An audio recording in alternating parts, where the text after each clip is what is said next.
Hello one and all, this is Soulful Lordy, James Bullock, once again with another video game first impressions. This time around, Robocop Rogue City, for the PlayStation 5, Xbox Series X and S, and PC. Robocop Rogue City is a first-person shooter set in a semi-open world environment depending on whatever mission you're partaking in. Of course, this is set in the old Detroit, the ruins of Detroit, following the events of Robocop 2, the movie. You take control of the automated technical marvel that is the former Alex Murphy turned Robocop. And immediately you discover just how powerful it feels to be Robocop, as he is a tank of a character to play as. Though he does move a little bit faster, especially when you are able to sprint, than expected, considering the previews and even the demo.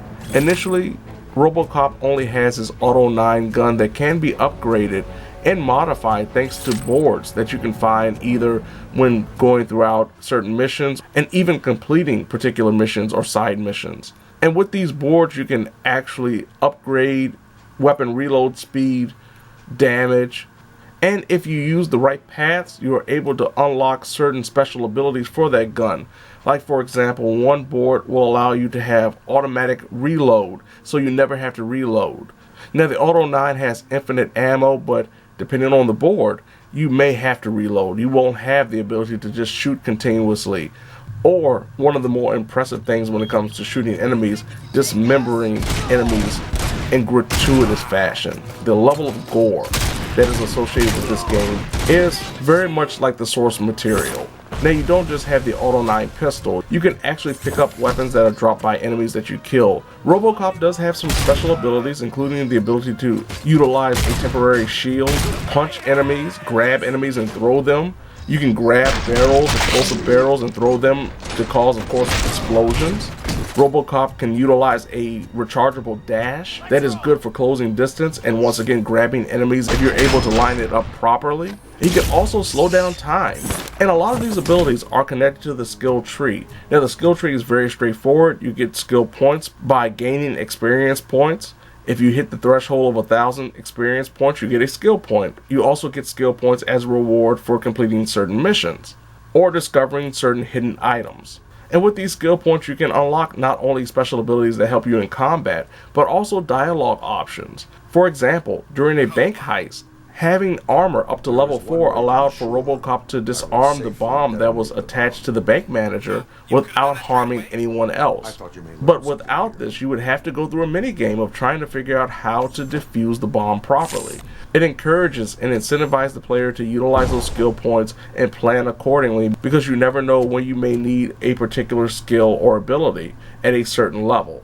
The RPG elements go beyond just skill trees and upgrading the Auto 9, as you're able to enter Old Detroit during certain sections of the game and try to solve crimes, try to stop some would-be graffiti artists, and even help a down-on-his-luck drug addict turned narc. You will see how Detroit and the people of Old Detroit treat Robocop. If you try to be as nice as possible and understanding as possible to the people, to the citizens, they will show their gratitude. They will help you out. They will actually put murals up on the walls of Robocop and what he means to the people of Old Detroit. Now, this game was developed by Teon, which was the same developers behind Terminator Resistance, which was a very solid first-person shooter as well that did a lot of justice to the source material. And this game is no different. The characters that you've grown to know and love, if you watched the old Robocop movies, these characters will be very familiar to you, right down to the voice actors reprising their roles. The kind of 80s B-movie style dialogue and exchanges is perfect for this type of game and perfect for this type of interactions between the characters. But the same can't be necessarily said about the enemies, as they're very samey, both in dialogue and presentation, with the big bad being what you would expect from a 1980s movie, without much of a personality to really differentiate him from any other archetype from that era. While the story is pretty much what you would expect from a Robocop experience, one of the best things about the original Robocop movies that has been translated into the video game experience is Alex Murphy's flashbacks, his cracking memories that causes glitches to Robocop as he moves throughout certain parts of the story, where you don't know exactly what's about to happen next, if you're going to go into an enemy ambush, or if it's just a story-driven walking portion. One of the big things that must be noted, and a very big positive when it comes to completion of this game, not only it being relatively short at around 15 to 17 hours, give or take, depending on how much you want to complete, but also after every major section, there's a rating that rewards the player for completing side missions, optional missions, with the rating reaching up to level grade A. Now, with the grading system comes also extra skill points. The higher the grade, the more skill points you get. And it also must be noted that they have done a pretty good job of allowing the player to move around different areas and just stumble upon side missions without hiding them so diligently. A majority of the time, Robocop will encounter people that are responsible for activating side missions, just trying to go to the next main mission, making it a lot more player friendly in terms of trying to figure out where to go to next, what to accomplish, and how to get the best grade possible. Technically, the game does have some rough edges. Beyond some graphical glitches, especially when trying to shoot from one angle to another, or switching between characters during dialogue exchanges, some of the aiming can be off at times, especially with the crosshairs deciding it wants to move without the player's actual interaction. And easily the biggest gameplay flaw when it comes to enemies is how spongy the regular enemies are. While some can take a headshot and live to tell about it, others will die after the first shot. And then there are others that will take multiple body shots right to the chest and keep on coming at you and still shooting. While it's understandable from a narrative perspective why they can sustain so much damage because of the drug nuke that is introduced in Robocop 2, fusing and fueling their ambitions and actions, it still makes it for a situation where it feels very spongy to try to kill an enemy, even if it's just a random grunt. Another issue when it comes to technical problems is the fact that there will be certain missions where things just glitch out. Doors that you're supposed to be able to open won't open. Items that you're supposed to grab for the mission continuation do not appear. And usually you have to restart the checkpoint and then everything will start working. But depending on how far along the checkpoint is, you may have to go through a lot of enemies or a lot of a section to get to that point where the game messed up. But a majority of the time those glitch moments happen maybe 2 to 3 minutes after that checkpoint. Overall, Robocop Rogue City is just like Terminator Resistance, a surprise hit.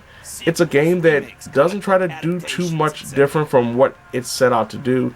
It's a first-person shooter that tries to play into the role of Robocop, and that's it. It tries to embrace what made the first movie so spectacular, the second movie arguably okay, and a first-person shooting video game, fun to play. Now, it must be stated that the game is kind of high when it comes to the price. At $60, it's still a really good game.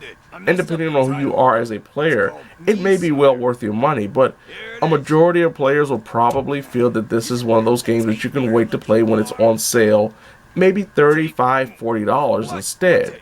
And having an old gen price, even at the highest end, doesn't make it the most viable option when it comes to buying this game. If you're a fan of the franchise and a fan of first-person shooters, more than likely you will enjoy this from beginning to end, and $60 may not sound that much for you. You may get your full money's worth. But for gamers who maybe want a little bit more, should wait until it's on sale for $35 to $40 to really get your money's worth. So there you have it. This has been Soulful Lordy, James Bullock, once again with another video game first impressions.